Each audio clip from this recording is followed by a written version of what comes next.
Hello, I'm Ibrar. I work for Stem Cell Care India. He is our patient. Sir, please introduce yourself. Hey, this is Satish Kanan Kalipan from Chennai. What next? Mm, Oh, Yeah, what is your problem?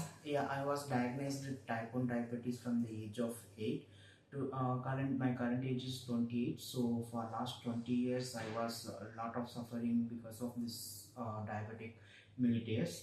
After a lot of research, I founded one institution called Stem Cell Care India. Here, I talked with Adil as well as Dr. Nisat for the clarifications about drawbacks as well as initiations of the diabetic inflammations, like how stem cells are work for type 1 diabetes.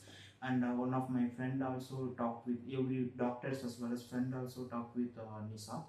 She give proper informations about the stem cells. On 14th March, I took stem cell treatment. Doctor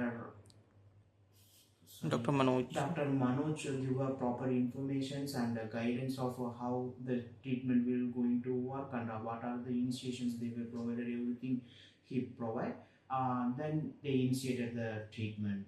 So So, are you happy with the treatment? yeah, I'm happy with the treatment, but the result I need to wait for 6 months, right? Yeah. Or did you feel any discomfort after treatment? Yes, after the treatment, 3 to 4 hours, I feel mild headache, kind of Okay. discomfort. Uh, Actually, the declarations they mentioned that there is out of few patients were diagnosed with those mild discomfort, and that is not impacted any other factors for me.